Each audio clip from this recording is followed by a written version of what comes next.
नमस्कार आणि गंगा एज्युकेशनमध्ये आपलं पुन्हा एकदा हार्दिक स्वागत आहे.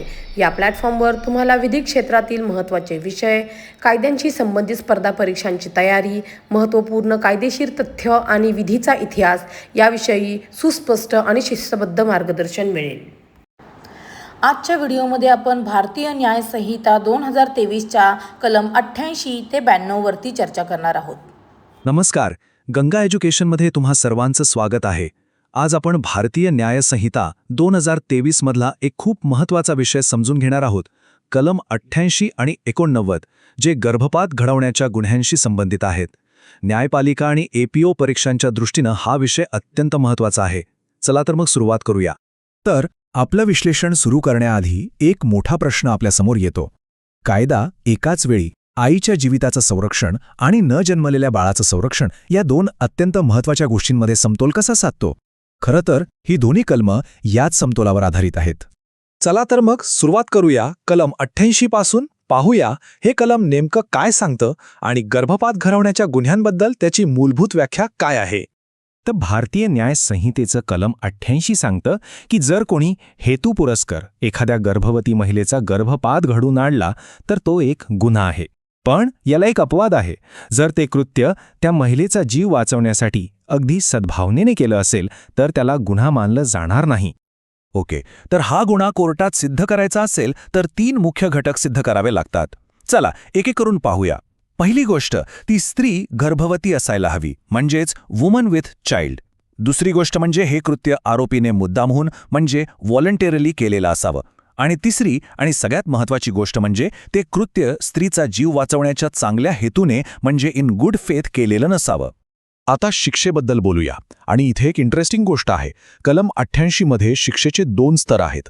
जर सामान्य गर्भपात असेल तर 3 वर्षांपर्यंत कारावास किंवा दंड किंवा दोन्हीही होऊ शकतं. पण जर ती स्त्री क्विक विथ चाइल्ड असेल, म्हणजे गर्भाची वाढ इतकी झालीये की बाळाची हालचाल आईला जाणवतीये, तर हा गुन्हा अधिक गंभीर मानला जातो आणि त्यासाठी शिक्षासुद्धा कठोर आहे. 7 वर्षांपर्यंत कारावास आणि सोबत दंड.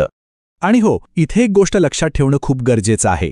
या कलमाचं स्पष्टीकरण असं सांगतं की जर एखादी स्त्री स्वतःच बेकायदेशीरपणे स्वतःचा गर्भपात घडवून आणत असेल तर ती सुद्धा या कलमाखाली गुन्हेगार ठरू शकते.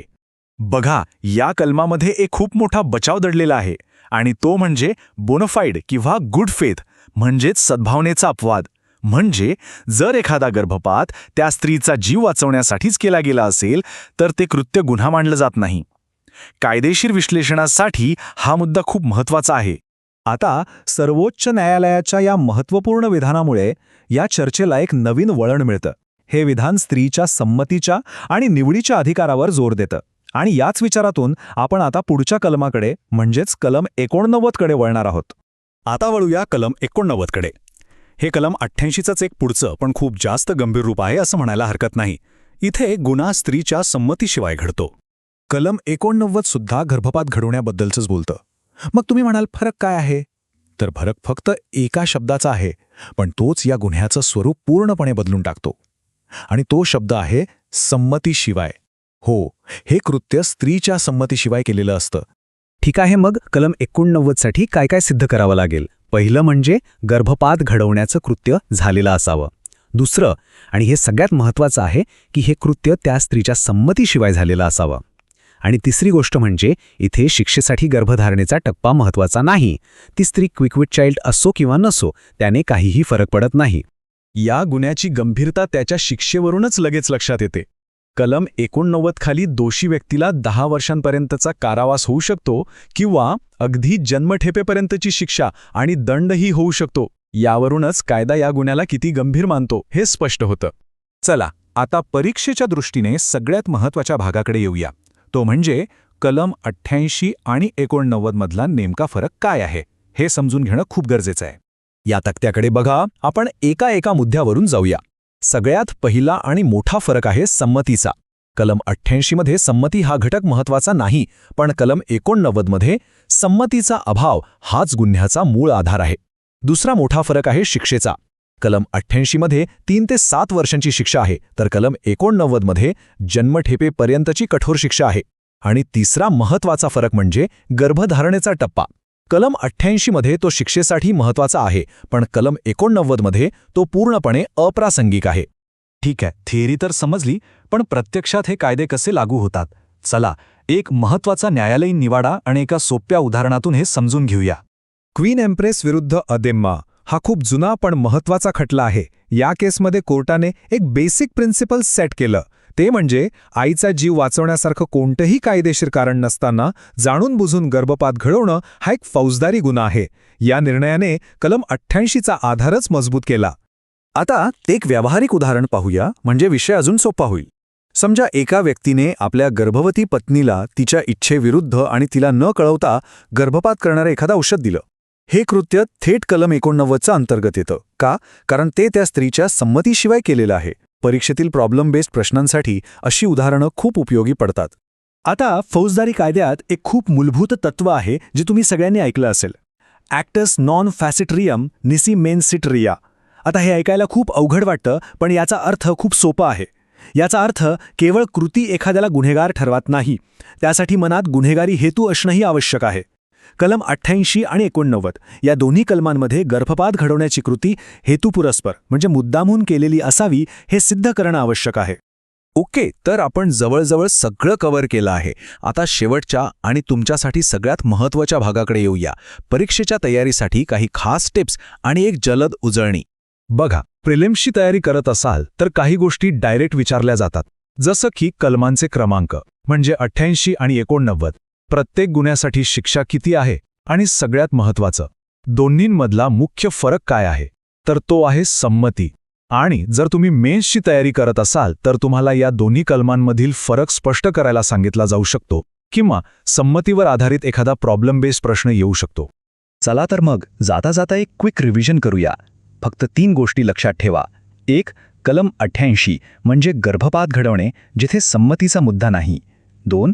कलम 89 म्हणजे संमतीशिवाय गर्भपात घडवणे जो एक अतिशय गंभीर गुन्हा आहे.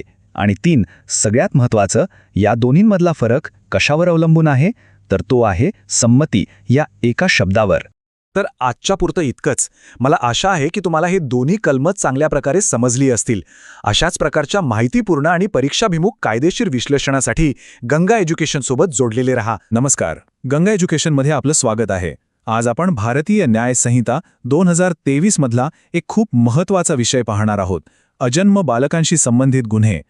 आपण विशेषतः कलम 90, 91 आणि 92 यावर लक्ष केंद्रित करणार आहोत. लक्षात ठेवा, न्यायपालिका आणि एटीओ परीक्षांसाठी हे कलम अत्यंत महत्त्वाचे आहेत. तर प्रश्न असा आहे की हा नवीन कायदा एकाच वेळी न जन्मलेल्या बाळाचं आणि त्याच्या आईचं संरक्षण करतो तरी कसा? भारतीय न्याय संहिता म्हणजेच BNS यासाठी एक विशिष्ट फ्रेमवर्क तयार करते. ही एक प्रकारे दुहेरी संरक्षणाची व्यवस्था आहे. कायद्याचा हा दृष्टिकोन समजून घेणं खूप महत्त्वाचं आहे. बघा, हा कायदा अशा कृतींबद्दल बोलतो ज्यामुळे एका नाही तर 2 जीवांना धोका निर्माण होतो. एक म्हणजे गर्भवती आई आणि दुसरं म्हणजे तिच्या पोटातलं बाळ. म्हणूनच अशा गुन्ह्यांना कायदा खूप गंभीर मानतो. या कायद्याचा मुख्य उद्देश गर्भधारणेदरम्यान होणाऱ्या कोणत्याही बेकायदेशीर हस्तक्षेपाला रोखणं हा आहे. या दुहेरी संरक्षणासाठी कायद्याने आपल्याला 3 मुख्य साधनं किंवा कलम दिली आहेत. ती म्हणजे कलम 90, 91 आणि 92. आपण याला गुन्ह्यांची त्रिसूत्री असंही म्हणू शकतो. या 3ही कलमांमध्ये वेगवेगळे गुन्हे आणि त्यांच्यासाठी वेगवेगळ्या शिक्षा आहेत. चला तर मग आता हे सविस्तरपणे समजून घेऊया. तर ही 3 कलमं 3 वेगवेगळ्या परिस्थिती हाताळतात. पहिलं कलम 90 हे थेट महिलेच्या मृत्यूशी संबंधित आहे, जो गर्भपाताच्या प्रयत्नात होतो. दुसरं कलम 91 हे बाळाला जिवंत जन्माला येण्यापासून रोखण्याबद्दल आहे. आणि तिसरं कलम 92 हे एका विशिष्ट परिस्थितीबद्दल बोलतं, ती म्हणजे क्विक अनबॉर्न चाइल्ड, म्हणजे असा गर्भ ज्याच्या हालचाली आईला जाणवू लागल्या आहेत, अशा बाळाच्या मृत्यूशी हे कलम संबंधित आहे. आता आपण या 3ही कलमांमधले नेमके फरक काय आहेत हे समजून घेऊया. परीक्षेमध्ये यशस्वी होण्यासाठी हे फरक समजणं अत्यंत आवश्यक आहे. चला, या तक्त्याच्या मदतीने आपण यातील फरक स्पष्ट करूया. चला तर मग या टेबलचं विश्लेषण करूया. सगळ्यात आधी कलम 90. इथे मुख्य गुन्हा आहे महिलेचा मृत्यू आणि हेतू आहे गर्भपात घडवण्याचा. इथे संमतीचा मुद्दा खूप महत्त्वाचा आहे. जर महिलेच्या संमतीने कृत्य केलं असेल तर शिक्षा 10 वर्षांपर्यंत आहे, पण जर तिच्या संमतीशिवाय केलं असेल तर थेट जन्मठेपेची तरतूद आहे. आता कलम 91 बघा. इथे गुन्हा आहे बाळाला जिवंत जन्माला येण्यापासून रोखणं, आणि कलम 92 हे क्विक ऑनबॉर्न चाइल्डच्या मृत्यूशी संबंधित आहे. आणि इथे कृती ही सदोष मनुष्यवधाच्या म्हणजे कल्पेबल होमिसाइडच्या श्रेणीत येणारी असली पाहिजे. हा मुख्य फरक आहे. ठीक आहे, फक्त कलम वाचून पुरेसं नाही, त्यामागे असलेली कायदेशीर तत्त्व आणि काही महत्त्वाचे न्यायालयीन निवाडे पाहणंही गरजेचं आहे. यामुळे आपल्याला हे विषय आणखी स्पष्ट होतील. तर एक महत्त्वाचा मुद्दा लक्षात घ्या. कलम 91 मध्ये कायद्याने एक अपवाद दिला आहे, तो म्हणजे सद्भावना किंवा गुड फेथ. याचा अर्थ असा की जर एखादं कृत्य विशेषतः डॉक्टर किंवा वैद्यकीय व्यावसायिकांकडून आईचे प्राण वाचवण्याच्या खऱ्या उद्देशाने केलं असेल तर त्याला गुन्हा मानला जात नाही. इथे कायदा आईच्या जीवनाच्या संरक्षणाला प्राधान्य देतो. आता एक खूप महत्त्वाचा आणि ऐतिहासिक निवाडा पाहूया, एम्पेरर विरुद्ध अदेम्मा. या केसमध्ये न्यायालयाने एक महत्त्वाचं तत्त्व स्पष्ट केलं. प्रश्न असा होता की गर्भपात घडवण्याच्या प्रयत्नात जर महिलेचा मृत्यू झाला तर आरोपीला जबाबदार धरता येईल का, जरी त्याचा महिलेला मारण्याचा थेट हेतू नसला तरी. आणि न्यायालयाने निकाल दिला, होय, गर्भपात घडवण्याचा हेतूच महिलेच्या मृत्यूसाठी जबाबदार धरण्यास पुरेसा आहे. या निकालामुळे कलम 90च्या तत्वाला आणखी बळकटी मिळाली. चला, आता आपण या विषयाच्या परीक्षाभिमुख पैलूंवर लक्ष केंद्रित करूया. न्यायपालिका आणि एपीओ परीक्षांमध्ये या भागातून नेमके कसे प्रश्न विचारले जाऊ शकतात हे समजून घेणं खूप महत्त्वाचं आहे. परीक्षेच्या तयारीसाठी या काही टिप्स नक्की लक्षात ठेवा. प्रिलिम्समध्ये तुम्हाला कलम क्रमांक, शिक्षा आणि विशेषतः कलम 90 मधला संमतीचा मुद्दा यावर थेट प्रश्न विचारले जातात. मेन्समध्ये मात्र तुम्हाला प्रॉब्लेम बेस्ड प्रश्न येऊ शकतात, जिथे तुम्हाला एखादी परिस्थिती देऊन तिन्ही कलमांची तुलना करायला सांगितली जाईल. आणि हो, कलम 91 मधल्या सद्भावनेने या अपवादावर एक छोटी टीप लिहिण्यासाठी तयार रहा. चला, जाता जाता एक जलद उजळणी करूया. परीक्षेसाठी महत्त्वाचे मुद्दे लक्षात ठेवण्यासाठी ही सोपी ट्रिक आहे. कलम 90 म्हणजे महिलेचा मृत्यू, कलम 91 म्हणजे जिवंत जन्मास प्रतिबंध, आणि कलम 92 म्हणजे जलद अजन्म बालकाचा मृत्यू.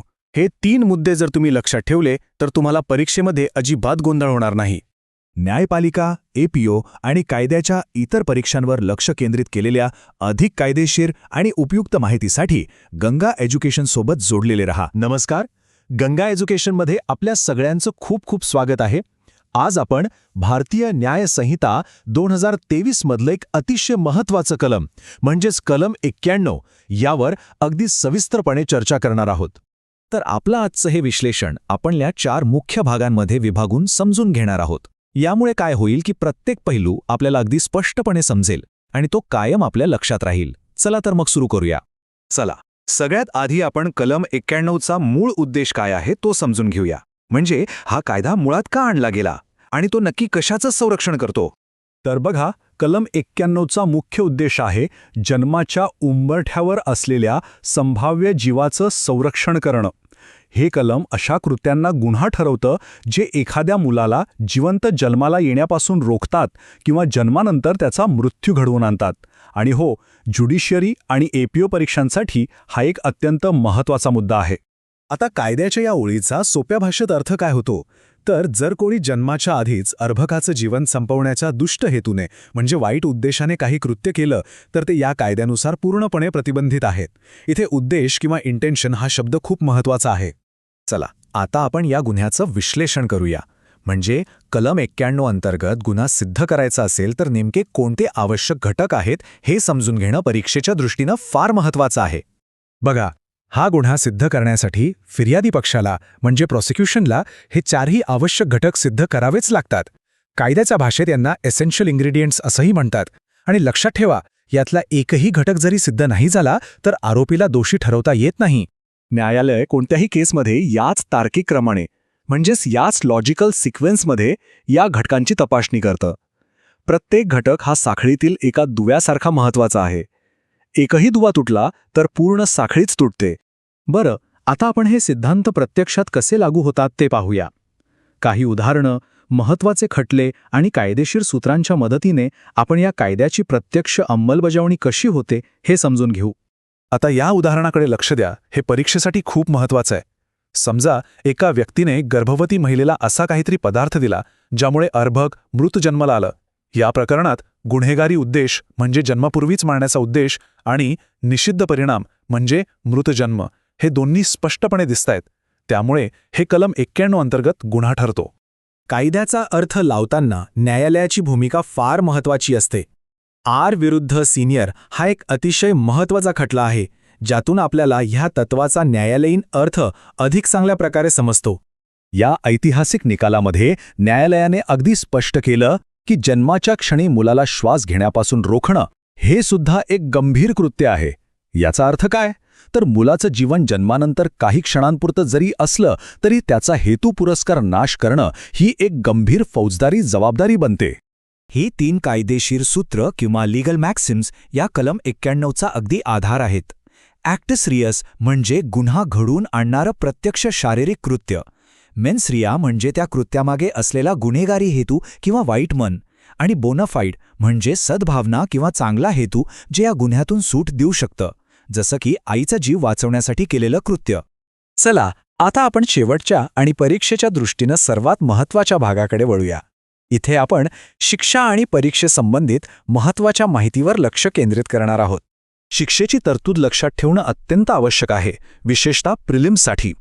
कलम 91 अंतर्गत दोषी व्यक्तीला 10 वर्षांपर्यंतचा कारावास, दंड किंवा दोन्ही शिक्षा होऊ शकतात. हा एक गंभीर गुन्हा मानला जातो. एक गोष्ट लक्षात ठेवा, पूर्व परीक्षेत थेट शिक्षेवर प्रश्न येऊ शकतो, तर मुख्य परीक्षेत म्हणजे मेन्समध्ये एखाद्या केस स्टडीवर आधारित प्रश्न विचारला जाऊ शकतो, जिथे आपल्याला या गुन्ह्याचे ते 4ही घटक तपासावे लागतील. त्यामुळे दोन्हीसाठी चांगली तयारी करणं आवश्यक आहे. चला तर मग शेवटच्या क्षणी उजळणीसाठी सर्वात महत्त्वाचे मुद्दे पुन्हा एकदा पाहूया. लक्षात काय ठेवायचं? कलम 91 त्याचा उद्देश काय आहे? जिवंत जन्माला येण्यापासून रोखणाऱ्या कृत्याला शिक्षा देणं. यात अपवाद काय आहे? आईचा जीव वाचवण्यासाठी केलेलं कृत्य. आणि शिक्षा किती आहे? 10 वर्षांपर्यंत. हे मुद्दे नक्की लक्षात ठेवा. आशा आहे की कलम 91 वरचं हे सविस्तर विश्लेषण आपल्यासाठी उपयुक्त ठरलं असेल. अशाच प्रकारच्या कायदेशीर माहितीसाठी आमच्या चॅनलशी जोडलेले राहा. नमस्कार, गंगा एज्युकेशनमध्ये आपल्या सगळ्यांचं स्वागत आहे. आज आपण भारतीय न्याय संहिता 2023 मधल्या एका अत्यंत महत्त्वाच्या आणि तितक्याच संवेदनशील कलमावर चर्चा करणार आहोत. ते म्हणजे कलम 92. आता न्यायपालिका असो किंवा APO परीक्षा या दोन्हीसाठी हे कलम खूप महत्त्वाचं आहे. चला तर मग यातील बारकावे सोप्या भाषेत समजून घेऊया. आजच्या या विश्लेषणामध्ये आपण नेमकं काय काय पाहणार आहोत? तर आपण कलम 92च्या अगदी मूलभूत माहितीपासून सुरुवात करू. मग गुन्ह्याचं विश्लेषण, एक उदाहरण, कायदेशीर तत्व आणि सगळ्यात शेवटी परीक्षेसाठी महत्त्वाच्या टिप्स आणि एक जलद उजळणी. म्हणजे हा विषय एकदम पक्का होऊन जाईल. चला तर मग थेट विषयाला सुरुवात करूया. हे कलम एका गंभीर गुन्ह्याबद्दल आहे. म्हणजे असं एखादं कृत्य जे जर एखाद्या व्यक्तीसोबत घडलं असतं तर तो सदोष मनुष्यवध ठरला असता.